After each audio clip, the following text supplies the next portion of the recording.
Hold on, we'll got some of our fire hydrant paintings, our proposals. Okay. I'll call this meeting of the City of Thomaston Downtown Development Authority to order. It is 12:02. Let's go ahead and do a roll call for today. Ms. McGill. Here. Ms. Knight. Yep. Ms. Coggins. Here. Ms. Caldhill. Here. Ms. Beatty. Here. Mr. Day is not here. Mr. Head is here. Okay, the first order of business is going to be item C, approval of minutes from February 18th. That was our last official meeting. So if we don't have any questions or discussions, can I get a motion to approve those minutes? Ashley's got the motion. Do I hear a second? Second. Ms. Angie. All those in favor? All approved. All right, the second order of business is going to be the adoption of today's agenda. Anyone see anything, want to add anything to this agenda today? Good. Do I hear a motion to adopt today's agenda? Motion to move to accept it. Catherine. And seconded by Ms. Ashley. All those in favor? Aye. All approved. Okay, so item number E, I just want to give you guys an update on our rural zone application, where we're at and our master plan. So we submitted our rural zone application August 13th, I believe was the date. I've included that application in your packet. You can see what we submitted to the state for our rural zone. We feel very confident about obtaining the certification or this designation. We had Matt Dean and Keith Williamson from WLA Studios come in to City Council this past Tuesday, and they did a presentation of our master plan. City Council has the next couple weeks until the next council meeting to review that plan, see if there's any questions they may have, and then that is going to be on the next City Council meeting to adopt and approve as a working vision for the downtown area. So I want to give you an update on that. We're really excited about this. The master plan turned out great. I think Doug can attest to that it's a very good document with a lot of promise, and I'm excited to share that with you all. Y'all, I'd be willing to say that master plan, if you hadn't had a chance to read it, if you have a chance to read that and read the detail of it, I mean, a lot of things you'll feel like it's something that, okay, well, we got that done in it. But this is really gives a working plan, and it helps identify needs and opportunities and say this is how you can fit that need. I mean, it's just shot in the numbers so that, The market analysis. So we have a market analysis associated with that, and some of the key metrics that we're seeing is we have about a $30 million retail gap when it comes to dining and entertainment within the city limits. So when we market the city of Thomaston in the past, we purely looked at the city of Thomaston and Upson County when we pull our market analysis. So those retail supply and retail demand, and then you have a gap or oversaturation. The way we need to be marketing Thomaston is the regional economic hub of this area. You go to Walmart, Pike County, Lamar County, Taylor, Talbot, Meriwether, Crawford, Monroe. I mean, people come here. So 20 miles out, then a 20-mile radius, there's about $136 million of retail gap that is not filled, with 30 million of that just in dining and entertainment options. So we have a huge opportunity to establish new dining and entertainment within the city, within the downtown area of Thomaston. Like Doug said, it's the numbers. I really wish they had our updated census data, because it has 8,700, and realistically our population is between 10 and 11,000 at this point. We're growing, and the master plan, it allows us to grow, but it's strategic about how we grow, and it helps us where we can establish goals as a DDA board and as an HPC board, that align with our master plan. My goal after this is adopted and approved is to have a joint work session between the DDA and the HPC to kind of talk about our goals moving into 2022. I have to submit a a report to the state of Georgia, to the Department of Community Affairs, a work plan in a sense of what we're going to do, what our plans are. Of course, the master plan lays out our broad goals, and then we're able to narrow those down to accomplish that master plan. So we are excited about that, and if you have any questions, want to come to my office and I can show you some of what's in there, just let me know. I'm happy to show you. And y'all, I'll just say, I feel like really for the first time in a long time, there are pieces of the puzzle that are coming together that in 5 years, and when I say pieces of the puzzle, I think Taylor is. I think he's the right person for this job. I think this committee is going to play a big part, as is the Historic Preservation Commission. But I just think the right pieces of the puzzle, and this master plan gives some information that you can go out and pitch to people and say, let me tell you the opportunities here. And if we get the rural zone designation, and let me show you the financial help you can have to help you with tax Make it credits. feasible. Mm-hmm. A lot of pieces of the puzzle are coming together. I think it's going to be I pray that it's going to be something in 5 years people will look back, and the 25 to 35-year-olds are going to say, I used to think that this might be a good place to raise kids later on. I think it's a good place to come live right now. Well, see, I'm probably one of the newest members, so I was really confused when I was put on this committee. So I didn't say much because I didn't know exactly what I was talking about. But I did read this and gave me a whole different perspective as to what this committee is supposed to do. So when people ask me questions, Yes, I can ma'am. now answer it, and I can refer them to a document. Yeah, and if anybody asks you questions you can't answer, always feel free to call me, and we'll get you the answer. Anything I can do, I'm all about transparency, and I want community involvement. And the more knowledgeable we are as a board and can share what we do, the more we can engage our community and get them involved. That's my goal. I think, and then I'll be quiet, but I think prior to, this time last year, we were thinking more in terms of what events should we have, what should we, I think now that we want to have 3 or 4 events a year, but this is an economic development community and a community and committee and a committee that's able to go out and say, we got the pieces of the puzzle to go get more restaurants, to go get bars to move here, or Shops. brew pub, or this shop. All that information's in this, and I think we have the opportunity to make this a place where young adults want to come live. See, I have a lot of those in my family, and their money is definitely going out of Thomaston. Most definitely. Most definitely. We want to bring that here. Exactly.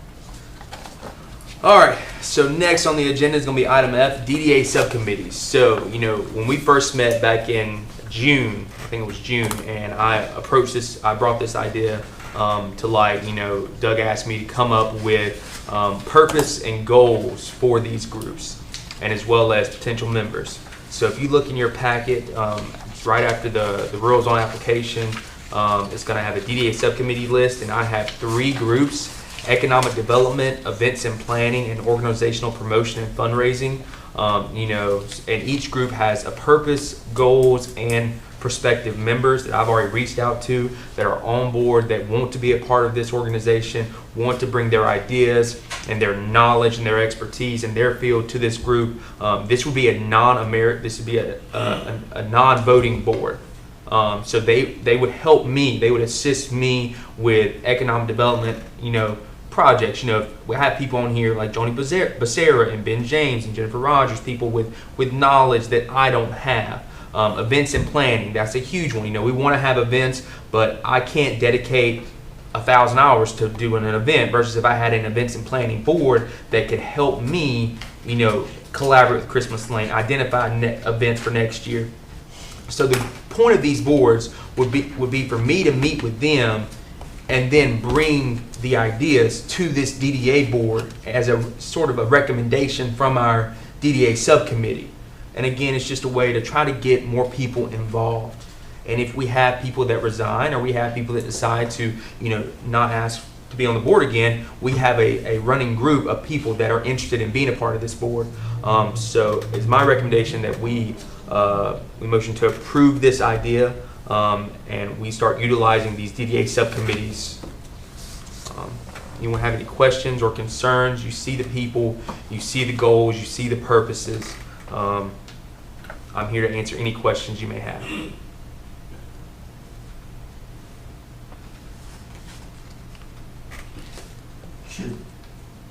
Do you think, just for the benefit of us who have sort of seen this before, Yeah.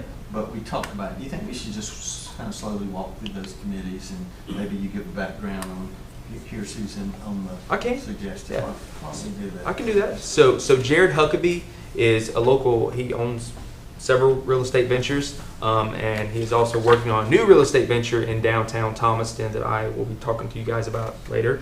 Jonah Becerra is a local real estate agent with Century 21.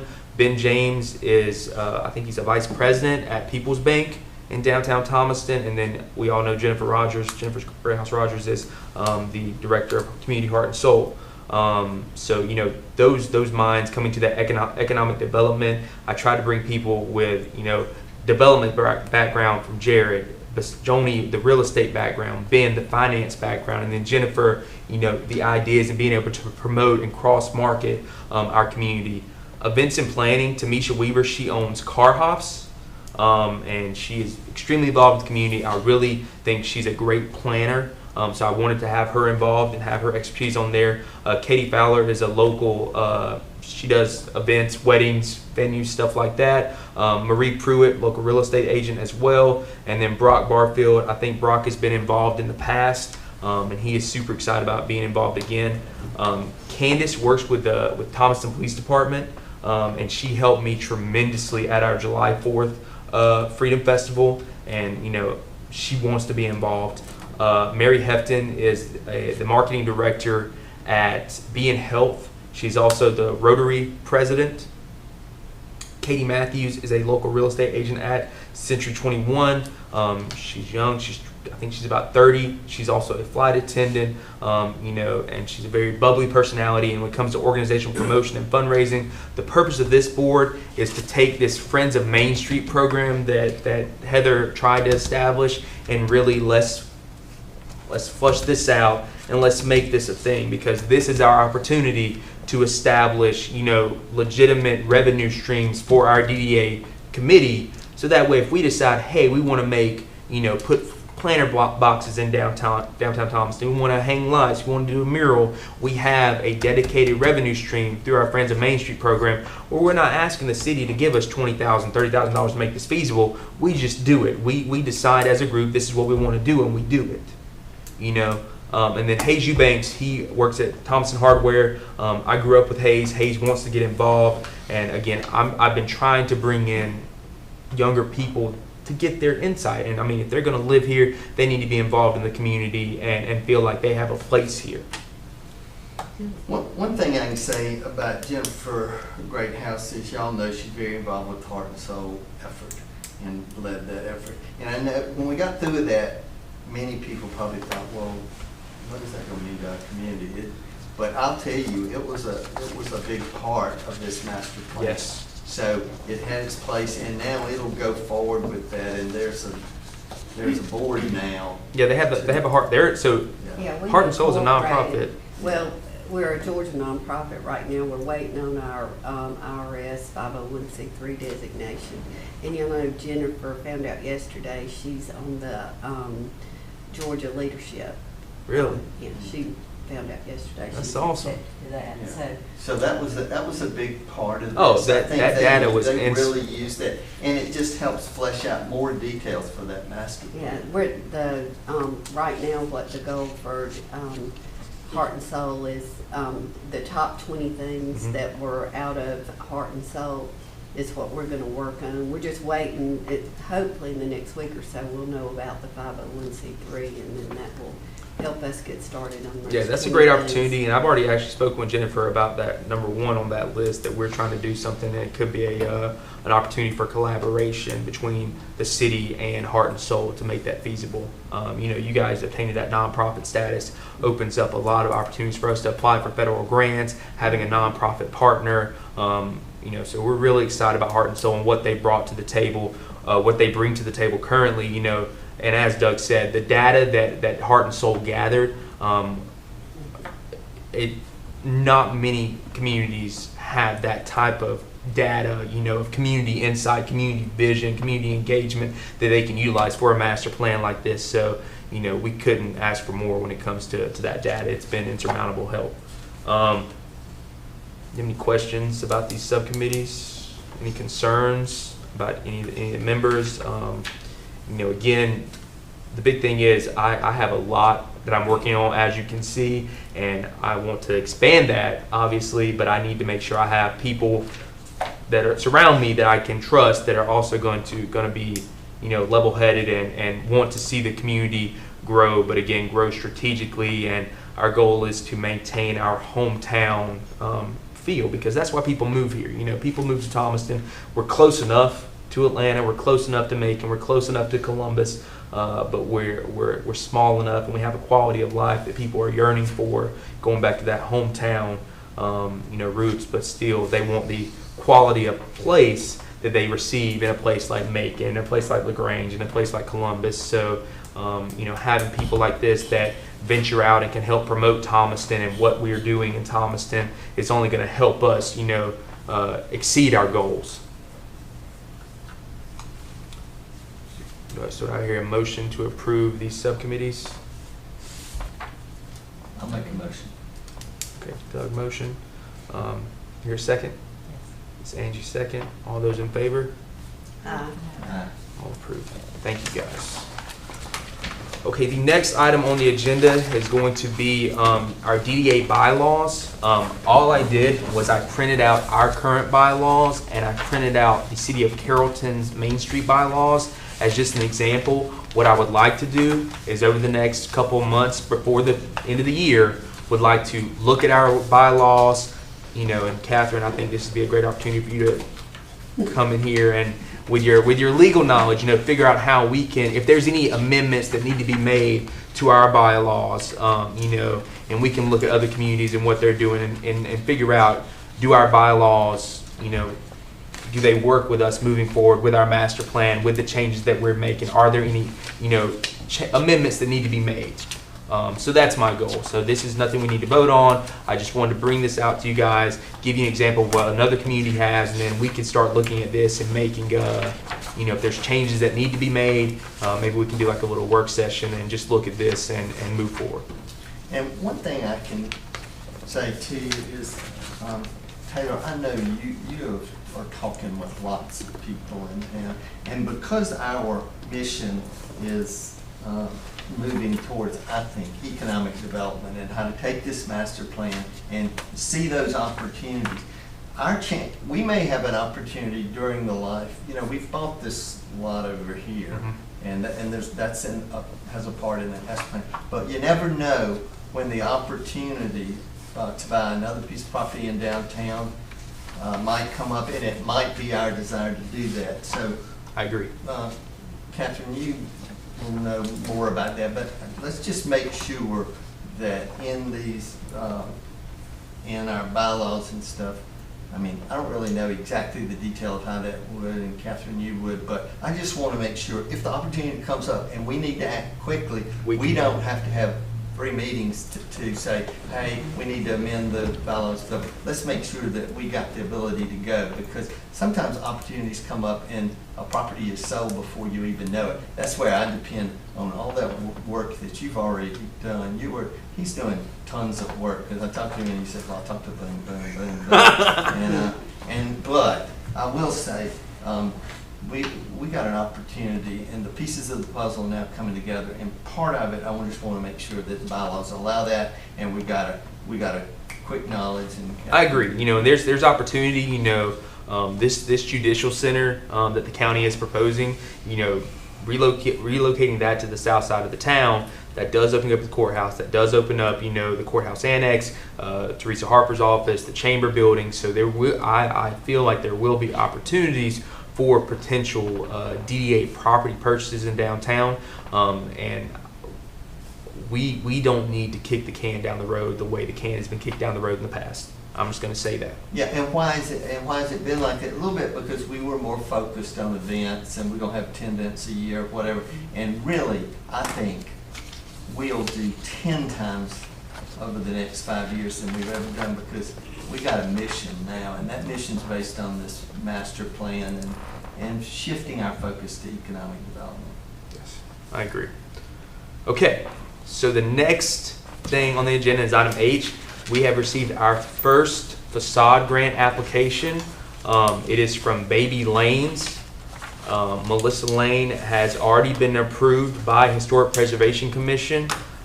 In the application, she is asking for $2,434.80. She is going to be getting new signage on the building. She will have a sign put at the front, and she will have a sign for parking in the rear. She is going to be doing new awnings on the building, and she is also going to be painting the building. So if you look, keep flipping, you can see the door signage, you can see the sign up top, you can see the awnings, and then you can see the actual rendering. You know, I think this is a great opportunity for us to really kick off this facade grant. You know, you look at that building right now and you look at what this would do, and the fact that it's going to be on the side of our youth art wall in downtown Thomaston is going to be on the side of Baby Lanes. To me, it all makes sense. We had concerns about the colors. I'll pass these colors around. These are the colors she will be using for the top. And then again, the rest of the building is going to be white. I love it. She's been there for a really long time. Going on 11 years. She's a staple in the community. When Jack had to take custody of our nephew, we went straight to her, and like we left with everything he needed, and it was emergent. And I mean, these colors are perfect for a store that caters to And so these infants and children. colors align with the awnings, so it'll be a seamless transition. You know, It's not tacky. It's No. not overdone. I love it. So, and I've mentioned this before, and this is where I depend on you women. But I do want to have, you know, the Historic Preservation Committee and all that. I do want to have, and I think that that's going to look great. What I don't want to run into is someone that says, I'm going to paint my building purple. yes. And how do you control that? And do you do that through historic preservation? So And can you through us. And can we pick a palette Yes. of colors to say, hey, this is? And so that's where I trust y'all's taste on all those things. But just so something doesn't go crazy, you know, Yeah. your artistic ability to think about those things, just so that We don't have another green building. I want diversity of a lot of things, but the bedrock of that diversity is I want a consistency of how we present our town. With this, it looks like she's just using it as just a small The accent. squares, yeah, the just accents. small accents. It's not The entire building. the entire building, because it's just gonna it's gonna pull together her facade by matching the striping on her awning. If she was doing the whole building in teal, pink, or purple, I would think that would be too much. But this is just these little, like 2x3 squares at Right. the top of her space. But I completely get what you're saying. I wouldn't want a Barney colored building. It's going to be on the corner of the building. So like if you're walking down the street, like it'd be up at the top. So between the alleyway so it's going to be like right here.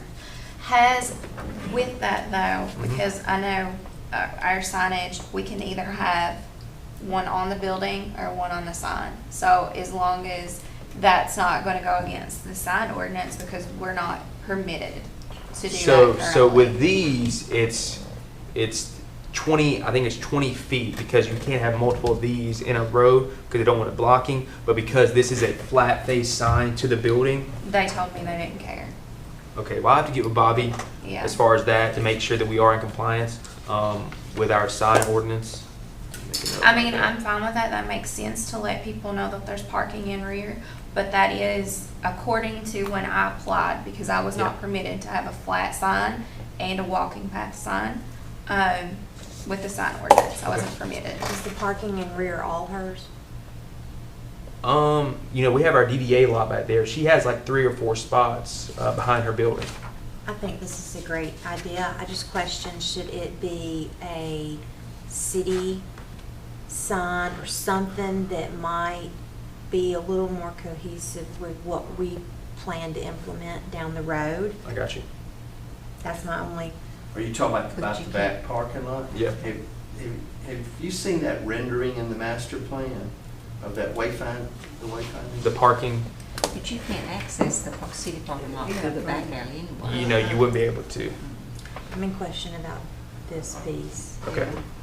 I agree with you. I think that probably, and it, and I don't know about any parking right behind her building, but I think we need to market the DDA parking lot over there. I don't think she needs to go to the expense on her end to do this for a parking If we're gonna- if we're- lot that other businesses, probably a good location to have one. Yeah. But I would suggest that we look at that to be part of our, Okay. I think we really need to work on that parking lot, We- see if we I can't agree. talk to the Yeah. person that owns the building. We have an Let's get- easement.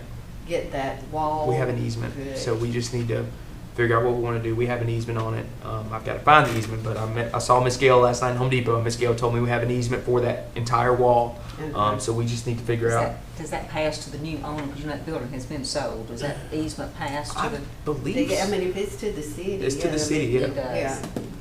They should, if it's on record, I hope. it's on parking record. has been such a, I'm just thinking. Uh-huh. parking has been such an issue downtown for a really long time. I think it's important for, That will save us some money too. We can- People We'll do it. coming and looking that they'll recognize a sign throughout downtown Mhm. that is cohesive, that when they notice it, this is how it's branded for city parking downtown. I'd hate for each individual business to start having to do directional signing for their building when we can do it together as part of that Is master there, plan. is some way we can, not an app, I don't know, but something that when we get that parking lot worked on, and if we do something over there, across from the Windstream building, have a map available online Yes. that is Yes. city parking. Yes, that- so my goal, once we have a new logo and brand approved for the city, my goal is then to, because I don't want to put things out there yet until, because I have something Yeah. at the end of this packet that I'm going to talk about. I want to make sure that I have that in there and, you know, we build that around our logo and brand. That was a really good point. I hadn't even considered that. So with regard to Baby Lanes, I think this is a wonderful example of how the facade grant can be a great incentive for business owners to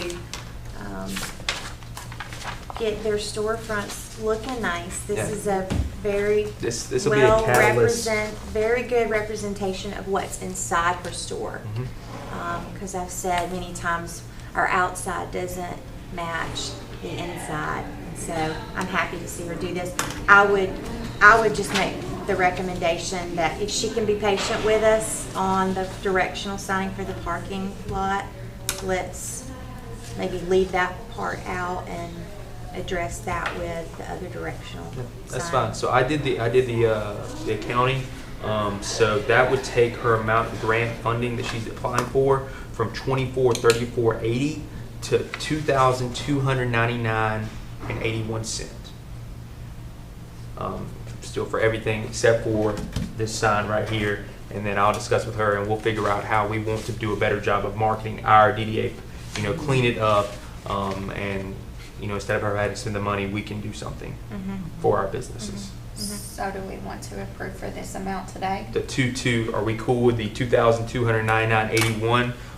You know, and that'll be for everything except for the parking and rear signage. Taylor, it already has Historic Preservation Committee approval? It does. Okay. It does. She got HPC approval last Friday at our meeting. Yeah, and that's one thing that we want. They give the ability to control give some control over making sure we have a consistency, so that's great. And, you know, we have discussed, we go back to that palette, with our facade grant, because we are incentivizing property owners, business owners to potentially paint their building, we can establish a palette of recommended choices that if they're going to paint their building, they have to choose from this palette. So if that is something that you would be interested in doing, we are able to do that. I agree. Be consistent. I'm very much in favor of that. You know, Yeah, I think we absolutely need to make ourselves look better. I mean, people traveling from small town to see their antique stores, their brew pubs, their breweries or wineries, and when they come, they want to see a cute little town. And Perception. yeah, and we have got to be that. Even if some of the stores remain empty, the building needs to look good. Because, you know, and they might go back and tell somebody, hey, Thomaston's a great little community. They've got these great buildings downtown. They may know somebody that, you know, has a business that wants to expand. And not only the fronts of the building, but the rear, and to get those things cleaned up. Yes. And one thing I want to do is take, if we're going to approve this one, I want us to make sure we document the before and Most after definitely. pictures, because there's some money in here to do those things. But what I hope and pray is that it'll be so this will be a successful catalyst. that you'll be coming back to the city council and say, we'd like to ask you to put more money in there. And nothing's going to say it like the before and after pictures. I also have seen in other communities too, and this, you know, I'm not always a fan of lots and lots of signage, but maybe for, you know, as we get the word out to property owners and business owners about the facade grant, we may want to consider some type of little decal that says this, you know, new facade's been made possible by, you Downtown know, development. collaboration between Baby Lanes and the Thomaston Downtown Development Yeah. Authority, so that, you know, people can identify with that and see that the program It's is working. is working and doing And good brag things. on them on Facebook and Most Instagram definitely. and all Most that, to definitely. put your before and after and. It's a great marketing And tool. you know It's a what? great marketing tool. You know what I wish we could do too? I wish we could come up with a little sticker that they could just put in their window, so if people walk in, they'd say, look, this was made possible, facade, you know, made possible in cooperation with Downtown Development Authority. Yeah, I think I love that idea. Just some brand or logo that we could use. Are we an official Main Street city? So We're an affiliate, correct? we are a startup because Heather did not submit some of our required state documents. We are a startup. I've had conversations with our DCA reps. My goal is to regain our classic Main Street status by 2023. They said they don't see that being an issue. Okay. So what that offers is reduced interest rates on some of the DCA funds that are out there. You know, and it comes with this select perks of being a classic Main Street status. You know, so that is definitely our goal. And like I said, I've talked with our reps, and they don't see that being an issue with everything we're doing and the things we're doing to move forward. And again, they know the type of person I am. If I say I'm going to do it, I'm going to do it. So they don't see it being an issue. Okay, good. So do I have a motion to approve Baby Lane's facade application at the $2,299.81 mark? Ms. Jan, Second. seconded by Ms. Ashley. All those in favor? Aye. All approved. 2,200. 99.81. I love that. She deserves it. Awesome. Absolutely. I agree. And again, I think this is going to be a great first project for our facade grant. And I think this, once people see that night and day difference of what the facade grant did in downtown Thomaston, we'll receive even more applications. I have been talking to several people about this and trying to get some more interest in it, but I think this is Thomaston. We know that people are about seeing stuff because we talk a lot, but we need to see some action, and this is going to be that first big project, and I'm excited about it. Okay, the next item on our agenda is Georgia Cities Week. So I just kind of want to let you guys know what's going on that week. That is October 3rd through October 9th. If you haven't seen my postings, I've been very busy. We have our downtown fire hydrant paintings. I was showing you guys some of the applications we've had so far. I'm really excited about that. I've reached out to the high school and got some of the local high school students to submit their art proposals. My big thing about Georgia Cities Week was engaging our youth, engaging our community. So fire hydrant paintings, they're actually priming them today. We have pallet pals of TUAC, and they're out there priming all of our hydrants, and then Thomason Hardware donated all of the actual primer to make this possible. So we have had some great community support for this. So we'll have 20 fire hydrants painted within the downtown square throughout the week. When artists can come, I'm gonna try to schedule them so we have at least 1 or 2 going, each day. We're doing downtown history tours, starting at the archives. With that, we'll be able to do a tour of St. Michael's, right back behind us, the First United Methodist Church from back in the day, built in 1889. Really cool, very beautiful building on the inside. And then we're also going to do a small, quick tour of the Ritz.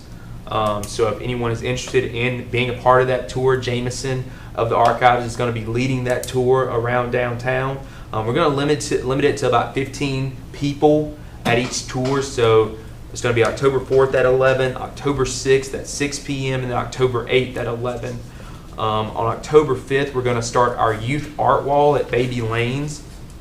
So in the past, we do a kids art contest with the elementary school and primary school, and they always have a best drawing K through 5. So from those best drawings, we're going to paint a youth start on a youth art wall on the side of Baby Lanes, and Fawn at Flint Rose Studio is actually going to paint those kids' drawings on that wall, and annually we're going to add to that youth art wall. And again, it's a way for, I can just imagine kids now, Mommy, can we go look at my painting in downtown Thomaston? Just a way to try to bring more people into downtown Thomaston and integrating art. We go back to heart and soul data. Top 2 things, downtown Thomaston, arts and culture. How can we integrate arts and culture into downtown Thomaston? If I Were Mayor banner hanging. So what this is we always do the If I Were Mayor essay contest with the middle school, so 6th, 7th, and 8th grade, and they'll have a winner from each grade group. So we're going to take snippets of their essays. I love Thomaston because of this. If I were mayor, I would do this. And we're going to print those on some banners. We're working with Savvy Graphics to print those on 4x4 banners, and we're going to hang them in downtown Thomaston. I got this from talking to Jennifer. So in Noonan, they hung pictures of people from throughout their community as a way to show that, obviously from this board, not everyone looks alike, and it's a way to, get the community engaged. So for our middle schoolers, it's a way for them to see that, hey, they like my vision for the future of Thomaston. They appreciate what I have to say, and that, I care about the way my city's moving forward. And it's something small, $300. I think Heart and Soul might actually partner with us on that, or Tidal Wave, and then Savvy Graphics is actually taking some of the price off of that to make that feasible for us. But just as a way to get our youth engaged, I think it's a simple but really cool idea. Georgia Cities Week is also Homecoming Week, so we have the Homecoming Parade that Thursday, and we have the Homecoming Game that Friday. We're going to be opening Lakeside Park that Friday at 11 a.m. So that is the Lake Thomaston Park behind the old Martha Mills. We have built a simple gravel parking lot for about 15-20 cars out there starting out. Kyle, our Public Works Director, has built some just like little workout equipment, some pull-up bars, push-up bars. He's built a little area for yoga that's going to be overlooking the lake, and then there's a 1.5 mile paved walking trail around that. So it'll be open for passive use walking, biking, rollerblading, stuff like that. Obviously, there is a lot of opportunity with Lake Thomaston to really utilize that as a community asset moving forward. We've talked about potentially doing bass tournaments. Could do a triathlon out there, have a place for our cross country team, because they were using the Rock Ranch, but when the Rock Ranch closed, we can't host any events in the city right now or in the county. We don't have a venue. So we really want to use this as an asset and something the community really enjoys moving forward. So we're really excited about that. And then finally, on Saturday, we're going to cap the week off with a kids fishing derby at Lakeside. Generally, this is done at the the ponds at the park, but because of COVID last year, those ponds weren't stocked with fish. We've had a couple complaints from our seniors that they're not catching what they want to catch. We have DNR that are scheduled to fill that in January, but it would break my heart if I said, hey kids, come out and fish, and those kids can't catch nothing. So I've been working with Russell and working with Kyle. We're going to mark off areas of Lake Thomaston, and we're going to allow the kids to go out there and fish at Lake Thomaston, catch and release bass, because we have some monster bass in there, and we think it's a great opportunity to potentially host something with that. But we're going to allow them to keep catfish and crappie and brim. You know, so we're really excited about these Georgia Cities Week events. This is my first big event week, but you know, I think things are coming together, and you know, the fire hydrants I think are going to be really, really cool. And again, they provide us opportunity to eventually work towards a spring art festival, where this is a part of that spring art festival, where we invite artists from throughout the region, you know, to come in and paint fire hydrants. We could potentially do paintings at Lake Thomaston, paintings in the Pines, at Greatest Generation, you know, paintings at Sparrow Bluff. Like, we could really do a cool art festival event, you know, so I think this is a step in that direction. I have a question. Yes, ma'am. How are you advertising this? So this is all blasted on Facebook. There are Facebook events. I've sent this over to the newspaper, sent it to the radio. You tell me how else do I need to advertise it? I've got flyers out, I've got posters out. So with the schools, you know, for our kids' art contest, there's posters all at the schools. There's posters at the middle school. There's posters at the high school. There's posters about the fire hydrants all throughout downtown and at some of our local businesses. What about the churches? Have you sent any information? I need a contact. Like, I need a contact for the ministerial association on who to reach out to. So if you have someone, I'll check with my brother. Yeah, if you can give me a contact. Because I was wanting to do a downtown cleanup alongside this as well, because I think it's time to do a downtown cleanup. But I need volunteers, and I know I would love to have our local church groups and civic groups involved to accomplish that. I'll talk with him about that. Perfect. Thank you so much, Ms. Angie. And also for cleanup and stuff like that, I would think Boy Scout trips and stuff like that are always saying, hey, we want a community event to help work on. Most definitely. Any way, I'm all about collaboration. If you haven't figured that out, any way where I can get the community involved and get them engaged and get them participating into making our community a better place. You know, we go back to this perception of Thomaston, and I'm over this perception of Thomaston. You know, in the day, we have to take ownership of the state of our community. Our community is the way it's at. It's where it's at because we have allowed it to get to this point. And if we want to change our community, the only group that can change this community is the people that live here. Because the youth where I live, they're always saying there's nothing that, you know, we don't have anything to do. So my brother and my husband and I, we came up with this committee and to address some of those issues, but they need activity. Most definitely. And in order to get them engaged, you have to give them something to participate in. I agree. So, but I'll check with my brother. Yeah, just let me know. Okay, so moving on to item J, Christmas events. So, in the past, we have done our Christmas lights parade the Saturday after Thanksgiving around the square. We're not doing it that weekend. I've had multiple requests from our police officers, you know, because they want to spend. A lot of them are trying to go out of town to see their families. They're trying to spend time with their families. You know, it puts a huge challenge on the city. We have 34 officers total for the entire city. You know, if Griffin wants to do something like this, they have 80 officers. They can take half their officers. Hey, let's do it, and we get it done. We want to do something like this. We have to have the majority of our police force on hand to make something like this happen. You know, and I don't want to take away from their family time because they dedicated a lot of their time to the city and what we try to do.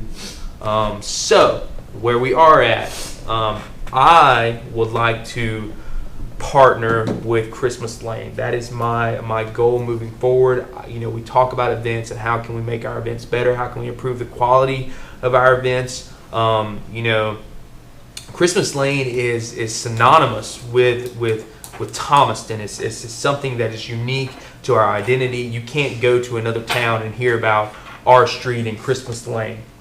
So, my thought process is, why are we not collaborating with Christmas Lane?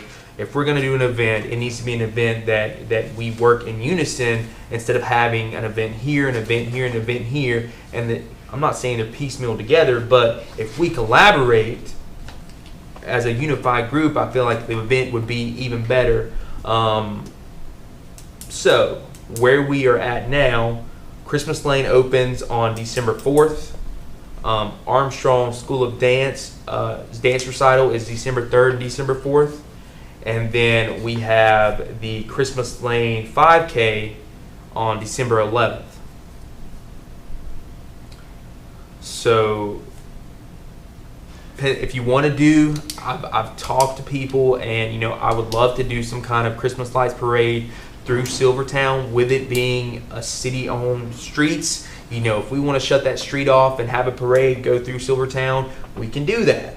Versus having GDOT, having 19 and 74 and 36 in the square, and having to request permission to close this off and worry about traffic and rerouting.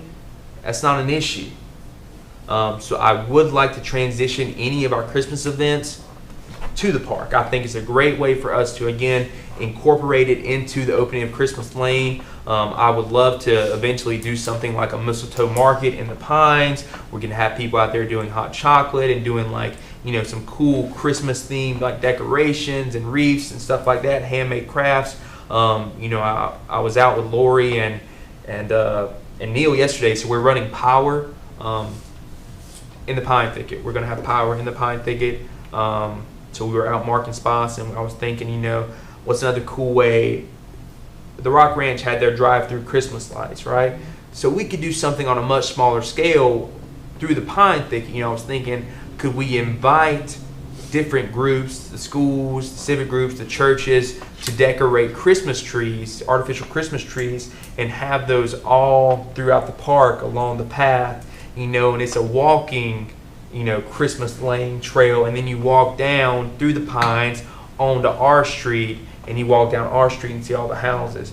Again, just tossing out ideas, in the long run. You could have different carolers from our churches, middle school, high school, at different spots in the park. It could be a really cool event. Up long term, I'm thinking you could do an ice skating ring up there at the top, But this year, if we would like to do something, we kind of need to figure out when and where we would like to do it. Well, the weekend that the dance recital is an awful idea to have anything. Because most of Thomaston is grandparents, parents. So apparently there's been changes to that because of COVID. It's a much smaller attended. You're limited to your dancer and I think 2 tickets. And then now that she has staggered the younger ones on Friday, those are done on that portion of that day, and then I believe on Saturday it's your middle school to high school aged. And it's not been at the Fine Arts Center. I can't speak for where it is this year. I don't know, and that's something we certainly need to find out. But I think she's had it at Northridge Church last year. So I'm not sure where the venue is, so that's even a smaller setting too. But my thoughts, knowing that the 5K has been planned, which is a great addition to that area with the new trail and the park, and that race is going to be at 6 p.m. Yes. Oh, it's an evening. It's an right? evening run, and my thought, of course, I think what we have to take into consideration is the safety of our community first, and probably need to talk to our law enforcement before we decide. Yeah, most definitely. But if the road is already going to be closed for the race, I think it makes a lot of sense to do it on that date, and then you can have the parade to follow the race. You're not asking our law enforcement to come out back-to-back weekends to shut down the road twice. So that date that they've planned for the race, might make more sense. Is Neil heading up the race? Yes. Have you talked to him about possibly us doing something? So the I same? just talked to Lori about this yesterday, and I told her that we would discuss today and kind of figure out what we thought, and then we would try to get with her next week and maybe bounce some ideas off each other and see if there's a way we could potentially collaborate with that. And when we talk about parade, in the past, it's been a commercialized parade. It's been, lights and floats and trucks, and if we're going to do it through Silvertown, we're going to scale back, and it's going to be more of a walking pedestrian parade where you have people in costumes and, the lanterns, and, it needs to be a more neighborhood friendly event. Obviously, we still want to have the lights involved, but not a huge commercialized parade. If this is going to be done in a historic neighborhood, let's try to be mindful. And a lot of places, like my hometown just had a giant parade and festival, and they were actually limiting the amount of people that can be on a float together too. So that's a much better idea for it to be all walking, because they're not in close proximity side by side. Yeah, especially with COVID, so if we were to do something, and we limit it to more pedestrian, you have a couple trucks, with small floats or something, but nothing just, I think back, Southern Crescent or Quad driving their semi-truck down.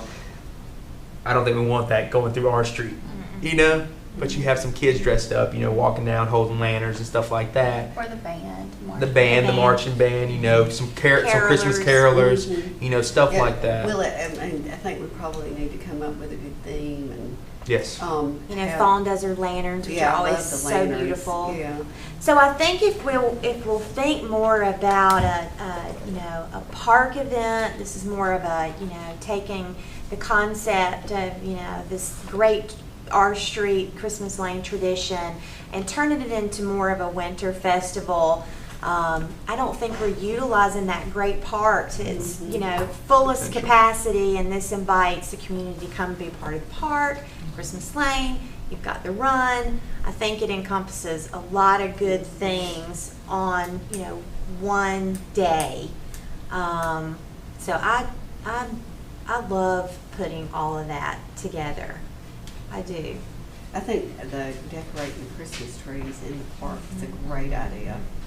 And we've talked about different things we worked on, having like a Christmas carol kind of Christmas, and that might be a good tie-in. Have carolers, hot chocolate, maybe carriage ride down our street. That'd be really cool.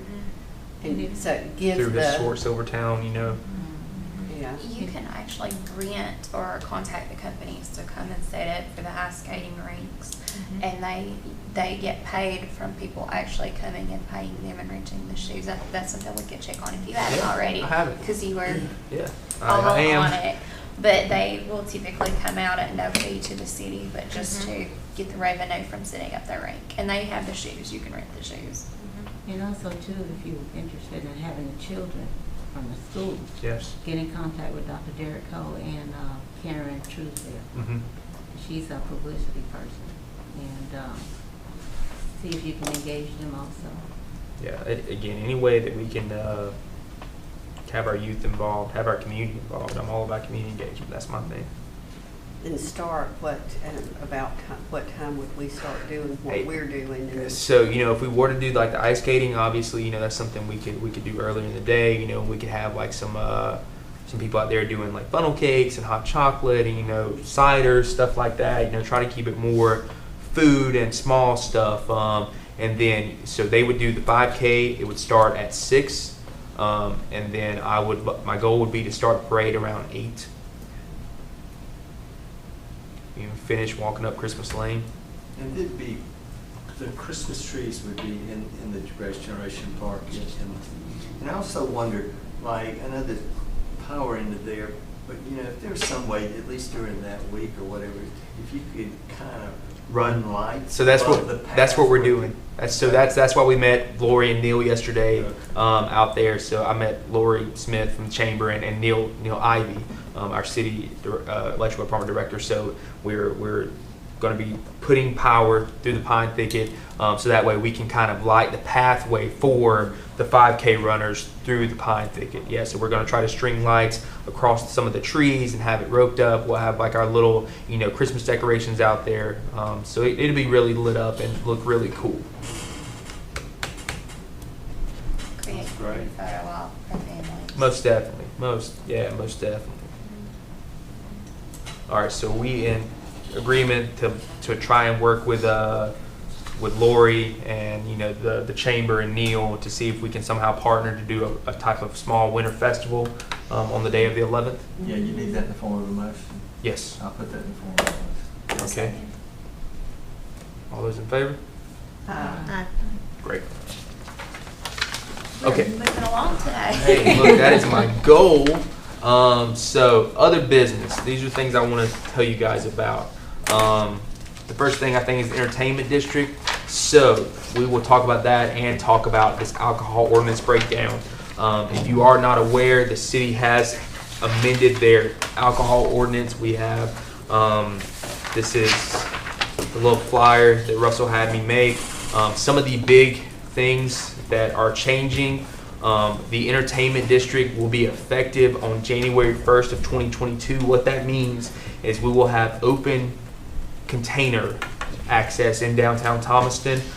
We will be utilizing Go Cups to do that. So if you've ever been to Griffin and utilized their Griffin Go Cups, it has the map on the back of it. It has a date area. It has the ordinance number. It has a valid time to use. And it has their little logo on there. So anyone could go to a restaurant or a bar in downtown Thomaston. The city will be providing these cups, and they could get a Go Cup and then walk around within this entertainment district.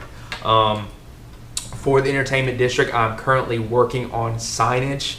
That's been a big thing. I don't want to have metal signs posted up all around downtown saying entertainment district. So what I've done is I've reached out to Crown Technology, one of our local industries who actually does asphalt and concrete prints, I guess is what you can say. That's what these little tiles are. So I'll pass those around. You can kind of feel them, what they are. So they are working with me to actually do an entertainment district little placard that we can put on the concrete when you're walking, and you'll walk in and it'll be like downtown Thomaston Entertainment District instead of having just metal signs posted everywhere. What's up? You got a question? I do. I see your ears perking up over here. I'm looking at this. The only thing that I don't see, and I don't know what it would be encompassed in, Yep. is hypothetically, if someone were planning to open a spa that Okay. offers champagne Huh. and things of that nature, which class would this fall under? Because there's nothing here that encompasses So that. you would just be so you would have to apply for the beer and wine. So it'd be the class A beer and wine. And you can pass those down so you guys can kind of see what that's going to look like. So that would be impressed on the concrete. What they're going to try to do, I'm going to show you guys our brand we've been working on. Where they're going to try to do some custom coloring to actually have our brand, our logo, and then entertainment district underneath there. And this will be their first venture into custom coloring. So they're going to try to do that for us, for our downtown project. So it could be really cool. Some of the other key things that are changing, we're going to allow 2 DDA district bars beginning February 1st.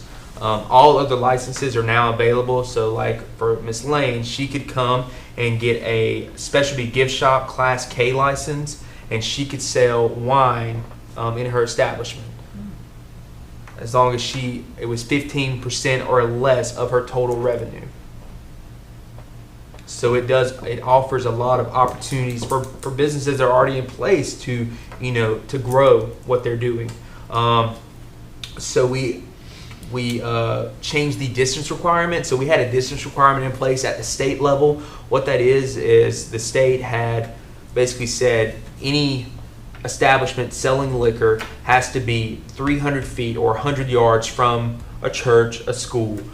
So the state actually rewrote that law, went to effect back in May. We have adopted that, and they gave the city the discretion to make that choice. So if we think about downtown Thomaston, having First Baptist Church on the square, places like Slices, which are 294 feet from the doors of First Baptist were unable to sell liquor. You know, that It's gonna reduce it to the property. it reduces it to 5. It reduces it to 5 feet. You know, and realistically, we're not gonna. And it's just for restaurants. This doesn't include bars. Bars still have to maintain that 100 yards, 300 feet distance before our restaurants. So if someone wanted to come into English's Cafe and do something like brunch with mimosas, they would now have the ability to do that. You know, again, we're trying to expand uses and be more accommodating for small business growth in downtown Thomaston. Yes, ma'am. With that, Yes. there are some of our spaces downtown, in the commercial area that are churches. So I don't believe that it's if the property is owned by the church, not if it's rented by the church. because that would get sticky. Yeah, because I know there is a couple places down the street from your location that has, like, I think it's Mount Zion right there on the corner. But from my understanding of the law, it's the building has to be owned and operated by the church. If the building is not owned by the church and it's being rented by the church, then it would not affect this. So new application license process, restaurant beverages to go. So people can now have 2 per entree. We have informed our downtown businesses that we do expect them to ID for those, because it came up in conversation at our alcohol ordinance meeting the other night regarding like car hops and DoorDash. You know, if they were to come and try to pick up something for someone, you know, their people they would still have to be 21 or up in order to do that. Security cameras. So anyone that has an alcohol ordinance or alcohol license will not have to have security cameras in place on entries, exits, and on registers. Property maintenance. Anyone to have an alcohol license, their property must meet code 100%. So that means if you have chipping paint on your building, you cannot receive an alcohol license. If you have overgrown grass, abandoned vehicles, dilapidated structures, you will not receive an alcohol license renewal until your property is up to code fully. Registered agent. So if you are not applying for the alcohol as an individual, if you apply for it, you have to live within 30 miles of the city limits. But if you have a registered agent applying on your behalf, so essentially your store manager, they have to be within 30 miles of the city limits. Again, that's a way for us. If we have to call you and we need to, get to your store, we have a contact that's within proximity. Minimum inventory. So we are going to be establishing minimum inventory requirements for someone that holds alcohol license. So essentially, we think about some of these gas stations that are selling, just liquor and lottery. They would have to maintain $7,500 worth of inventory in order to obtain that, and that's exclusive of alcohol and lottery for them to maintain that alcohol license or renew it. We're not gonna let convenience stores sell liquor, are we? No, this is no. Not that we know of. No. Not out in the open anyway. Okay. And then brown bagging, there's a special license available for that. So, like, in a sense, a caterer could come in and get an alcohol license from us. And they could do an event at Lane's establishment at Rescue Me, and they have wine. They can cork that wine and brown bag it, hand it to a customer, and they can leave now. So again, trying to open up and expand opportunities for small business growth in downtown. Entertainment district is going to be a really cool idea. We tried to incorporate some of the potential development properties in it. So if you look at this map, we have the fire station in this. We have our grass lot over here across from Tucker that the city acquired. And then we have, it goes all the way up to right across from the post office. Includes all the south side of the square, so where our restaurant and bars are. So in a sense, if we do figure out a redevelopment for the fire department, and someone was to offer beer there, they could get a beer there, and they could walk all the way over to our grass lot over here. So pretty encompassing, and it offers a lot of opportunity for additional growth within the downtown corridor in restaurants and entertainment options. And then this is the picture I provided. What that is the actual process that Crown utilizes. So when I say that we're trying to look for these pavement markers, this is what it's going to kind of look like right here. Reminder, on next Thursday, the 30th, we will be having a training. Our DDA training is from 8:30 to 4:30. This is a state required training that we are about 2 years behind on. Majority of us, I know Darren and Ashley went back in 2019, so they are still good, but majority of us have not had this DDA training, and so we are going to have our DDA and our HPC there to get this training provided by Carl Benson.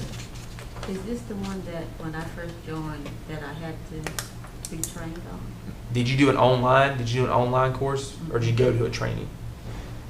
Well, we That did was, some. we went over to Newton to do some training over there. I don't know if that was. Was it Main Street training? I think so, yeah. Was it Main Street? We had one in One that over- room upstairs. we had one that room went on upstairs. all When day you- You know, long. when we went That's when something I over first Newton got on too. the board. When you complete this particular, you will have A an certificate. actual certificate that will say that you've completed the I think I DDA got a training. certificate. Yeah, we got a certificate. So if you have one, But I have to look for it to I know make we sure. got a certificate because I got one. well, I will say, even if you have something, if you can come that day, I would ask you guys come. Again, my goal is to have both groups, aligned, so that way we understand moving forward the expectations and what we're doing. And last but not least, I kind of wanted to get your opinions on our new, actually take that back, curbside pickup spot. So we are also going to be doing a curbside pickup spot in front of Slices and Sabros. So again, we're working with Crown Technology. We're going to paint that spot, and it'll be for like Car Hops. Car Hops goes up there. They pick up food for someone, and they'll park at the spot right there between Slices and Sabros. It'll be dedicated. It'll have markings through Crown Technology. It'll have like curbside. It's going to have a fork and knife in it, and curbside pickup only. Just a cool little unique way to kind of brand a spot and allow an opportunity for our downtown businesses for the pickup and delivery. Okay, last but not least, what do you guys think? If you look at the very back of your packets, that is the last thing that I've been working on. I come in and we don't have a brand or a logo for the city of Thomaston. I think for me as a economic development coordinator, as the Main Street director, it's hard for me to market our community. It's hard for me to market our downtown when I don't have anything that says, this is Thomaston, this is who we are as a community. So I've worked with a couple local artists, Vaughn, Hannah Hightower, Alyssa Rawls, and Luke Haney, and trying to come up with something. And we wanted to kind of pay homage to our history as a peach community. We want to pay homage to our history as a mill town, but also use this as something moving forward, as a visioning moving forward. So if you look at the rendering we have, so the little water tower is back there, the Cotton Alliance warehouse building off of Hightower Street, and then we have Thomaston, Georgia. So that peach label, that's from the Thomaston Peaches peach label, the little. And then this is home. So that was a concept actually Miss Coggins over here came up with. And we love it because it's a play on words for us. Not only is this is home, but this is art, this is food, this is culture, this is history, this is entertainment, this is business, this is whatever we want it to be. This community can be whatever we want it to be. So I wanted to present this to you guys. I saw Lane make a note over here for the water tower, putting an established date, so established whatever year the city of Thomaston was established. I think that'd be a cool little addition to the brand. But any feedback you guys have about it, I would love to hear it. I love this. I love the colors. I think this would look beautiful in a storefront window to add this and have this as our community label. It's modern, and it, like you said, it does have a piece of your history, and I love the established date. Add that, and I think it's perfect. I wouldn't change a thing, not even the colors. And then too, do we have a sign when you're entering Thomaston? We have the one up there at the park that has like a little Main Street logo. But so I have a conceptual of this on the side of Boswick's. Yeah. on the side of Boswich when you're coming into downtown Thomaston, having that, you know, this is Thomaston, Georgia, this is home, you know.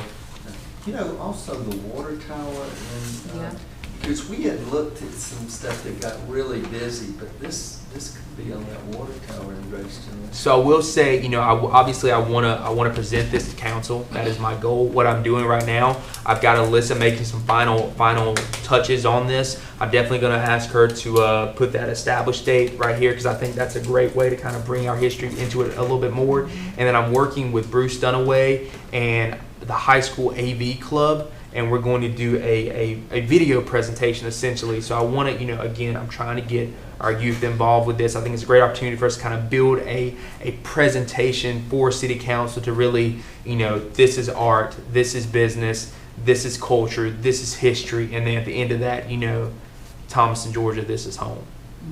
You know, I think it'd be a great way to introduce what we're trying to do and as a brand. And, you know, we have a couple of secondary logos that we can do from this, you know, and we could have some nice City of Thomaston polos, you know, public works, utilities, city council, you know. Again, we want something that's going to say Thomaston, Georgia, and that people see this and they automatically think Thomaston, Georgia, and I feel like this does it, you know. And too, if you had events and you had staff and you had T-shirts with this logo on them. Oh, this would look great on a and T-shirt. It would all look consistent. Consistent. Yes. You know, these people are part of this project. Yes.